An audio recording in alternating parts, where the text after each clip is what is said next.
Le président du Faso face aux forces vives de la région du Centre-Nord. Les échanges ont porté sur des sujets qui intéressent les citoyens de cette région du Burkina Faso, notamment l'organisation des festivités du 11 décembre 2015.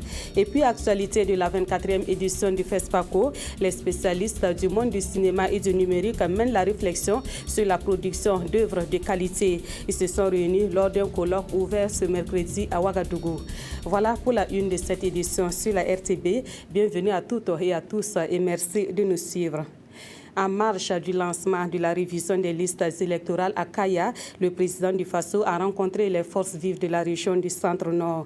Michel Kafando leur a rappelé les missions de la transition qu'il dirige, notamment l'organisation d'élections libres et transparentes. Les forces vives de la région du Centre-Nord ont saisi cette opportunité pour soumettre des doléances au président Michel Kafando. Des doléances qui sont entre autres la promotion de la femme, l'emploi de la jeunesse, la formation professionnelle, l'éducation et surtout la tenue des festivités du 11 décembre 2015 à Kaya. Plus de précisions avec Jacques Lamissa Tarpara.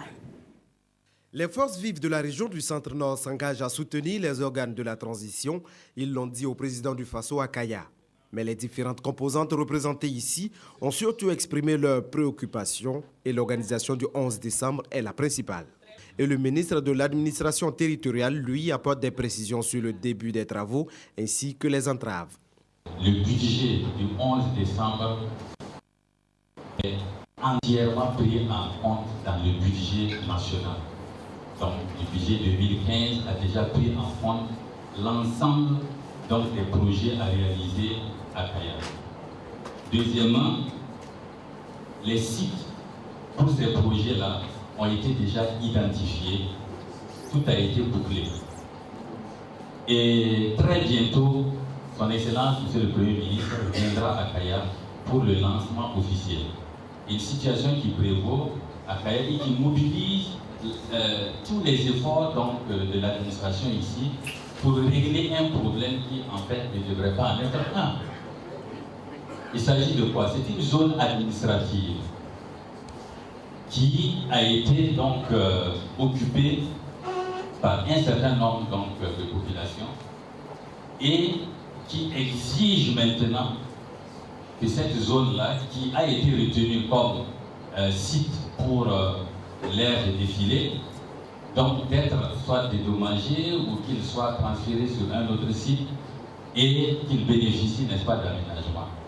Je pense qu'il faut penser. Le Sanmatenga, la terre de l'or, compte de nombreuses industries minières, mais aussi des sites d'orpaillage, et cela n'est pas sans souci. Et ça aussi, ça nous peine de voir que nous sommes un pays producteur d'or, que les sociétés qui viennent cherchent simplement le profit et qu'en fin de compte, c'est comme si on délaissait les habitants de la région d'où on vient tirer des ressources. C'est pour ça que le gouvernement a initié un nouveau code minier qui, je crois, doit être à l'étude actuellement au niveau du Conseil national de la transition. Un nouveau code où on a pris en compte tout ce que vous avez énuméré ici comme préoccupation. Alors, attendons de voir si le code est adopté. En tout cas, il tiendra largement compte des intérêts des populations riveraines de ces sites miniers-là. C'est tout à fait normal et légitime. Les attentes sont énormes et le président du Faso l'a rappelé. La transition va tracer les sillons d'un nouveau Burkina où chaque citoyen trouvera son compte. Revenons sur le Conseil des ministres de ce 4 mars 2015. Au nombre des dossiers abordés lors de ce Conseil, il y a ceux relatifs aux crimes de sang et aux crimes économiques en instance au Burkina Faso.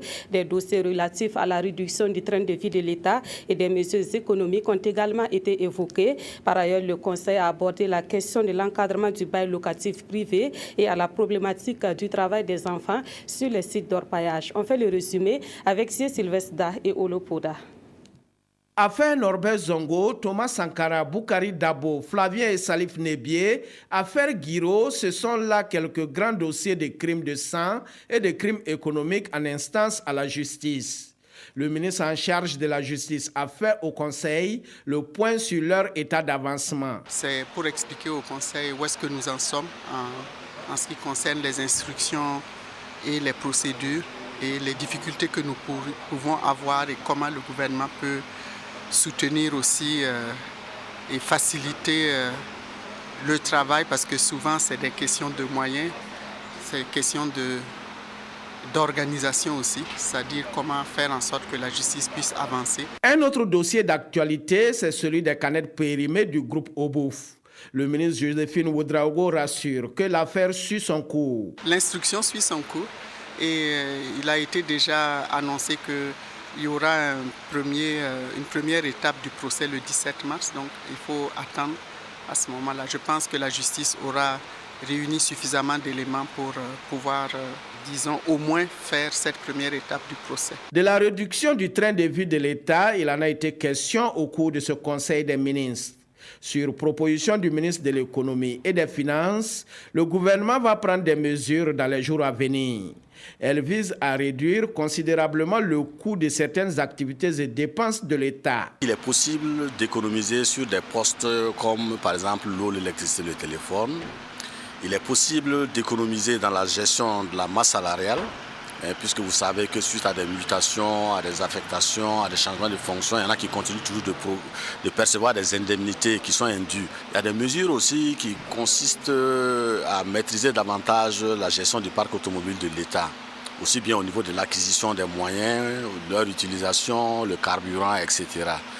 Il y a également d'autres postes non moins importants tels que la gestion des stocks de toute nature, les stocks des imprimés, les stocks des produits de toute nature, des produits d'entretien, etc.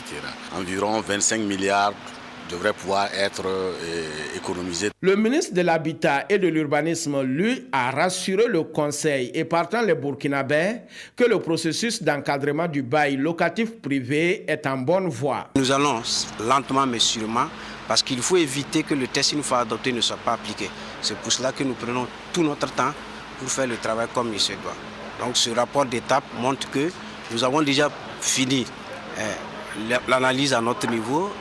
L'étude a été lancée, un consultant sera recruté pour nous proposer un test. Mais parallèlement, mon ministère également travaille aussi. Le cabinet qui va faire le travail, il s'agira de mener une analyse, de faire une étude comparative avec les pays où il y a déjà cet encadrement, de prendre avis des bailleurs, des locataires, parce que nous allons faire, il ne s'agira pas de brimer les bailleurs ou de brimer les locataires, il s'agira de faire un prix qui tienne compte des réalités. Un rapport sur la problématique du travail des enfants dans les sites d'orpaillage et les carrières artisanales a été présenté au Conseil par le ministre de l'Action sociale et de la Solidarité nationale. Il y a beaucoup d'enfants aujourd'hui qui travaillent sur les sites d'orpaillage et les carrières artisanales. Ce sont des milliers d'enfants qui ratent l'école, des milliers d'enfants qui sont exposés aux maladies, des milliers d'enfants qui sont exposés aux abus sexuels, l'exploitation sexuelle, à la drogue, à la mort. Alors que le Burkina a besoin de ces enfants-là pour son développement, pour assurer l'avenir de notre pays. Alors le Conseil a décidé que des mesures soient alors prises dans ce sens-là pour permettre d'extraire beaucoup d'enfants de ces situations et pourquoi pas, notre ambition c'est d'éliminer même le phénomène carrément. Selon une étude menée par le RAJS, le réseau africain jeunesse, santé et développement dans 5 régions du Burkina, 23% des personnes travaillant sur les sites d'orpaillage et les carrières artisanales sont des enfants et des adolescents. Actualité du FESPACO à présent, un colloque international a réuni les spécialistes du monde du cinéma et du numérique ce mercredi à Ouagadougou. Ils ont mené la réflexion sur le thème de cette édition du FESPACO, à savoir cinéma africain, production et diffusion à l'ère du numérique. Il s'agit pour ces professionnels de trouver les voies et moyens pour l'optimisation du numérique dans les productions d'œuvres de qualité. Sur la cérémonie d'ouverture de cette rencontre, le reportage de Aboubakar Sayon. Sous les objectifs des caméras, principaux outils de la production cinématographique, les acteurs du 7e art africain entament la réflexion sur le thème du FESPACO, cinéma africain, production et diffusion à l'ère du numérique. Ce 22e colloque international va permettre de parler, entre autres, des bases techniques du cinéma numérique, de son financement, mais aussi des droits et contrats devant prendre en compte les nouvelles formes de diffusion. Nous attendons de vous et de tous les acteurs du cinéma et de l'audiovisuel des réflexions approfondies sur les opportunités qu'offre la technologie numérique dans le domaine de la production, mais surtout dans le domaine de la diffusion, en vue d'optimiser les réseaux alternatifs de diffusion de films, sans perdre pour autant de vue que la pression marchande ne devrait prendre le pas sur la production d'œuvres de qualité. Les professionnels, pour la plupart, sont unanimes. Dans un contexte d'évolution technologique et de raréfaction des sources de financement du cinéma africain, le numérique reste la meilleure option. Le monde en général est en train d'abandonner complètement donc, la pellicule. Il faut absolument former les jeunes. C'est notre grande préoccupation. Et ensuite, donc, une structure de post-production pour pouvoir faire le montage, le mixage, l'étalonnage, les effets spéciaux. Comme ça, on va créer des emplois et on ne partira pas. Avec la pellicule, on ne pourra pas le faire parce que ça coûte excessivement cher. La marche vers le numérique ne se fera pas sans l'accompagnement des États. Les pouvoirs publics sont appelés à développer des politiques efficaces de promotion de l'audiovisuel. Le rôle de nos États sera de contribuer à mettre en place un environnement propice à la circulation des productions audiovisuelles, prioritairement dans l'espace communautaire régional et ensuite par le biais du partenariat actif sur le marché international. La problématique du numérique et de ses enjeux pour le cinéma et l'audiovisuel est en débat au FESPACO depuis 1997. Ce colloque doit aboutir à l'adoption des résolutions et des mesures concrètes pour le développement du cinéma africain. Et puis, la délégation générale de la coopération Wallonie-Bruxelles est présente au FESPACO. Cette délégation apporte son expertise au FESPACO à travers des projections, des formations et des débats thématiques.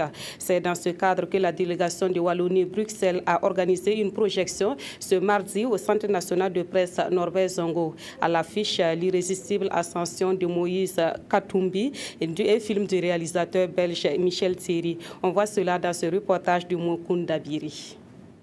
Médias, foot, politique et affaires, tel est le cocktail concocté par le richissime homme d'affaires congolais Moïse Katumbi, le gouverneur de la riche province africaine du Katanga et par ailleurs président du célèbre club de football le tout-puissant Mazembe. L'homme est le symbole de ce nouveau leadership à la conquête du pouvoir par les unes, de cette démocratie basée sur le business et le populisme. L'irrésistible ascendance de Moïse Katumbi du réalisateur belge Thierry Michel, un film qui interpelle sur la nécessité d'une prise de conscience collective vis-à-vis de la nouvelle race de politiciens.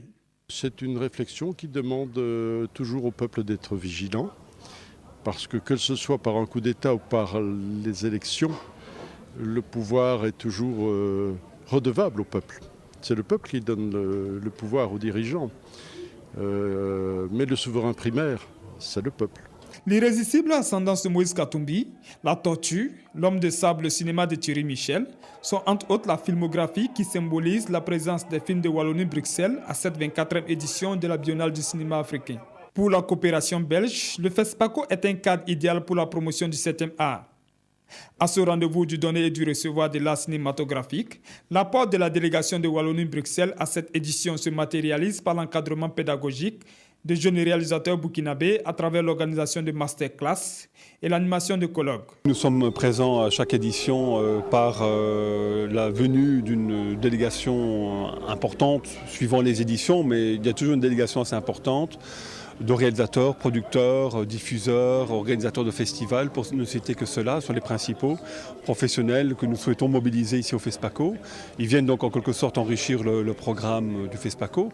Ils viennent présenter aussi bien sûr leurs travaux, leurs réalisations, mais c'est une façon aussi de pouvoir, au-delà de la présentation des films, de nouer des contacts suivis avec les professionnels africains présents ici au FESPACO et de pouvoir aussi promouvoir en échange le cinéma africain, favoriser des collaborations avec des professionnels africains par ailleurs.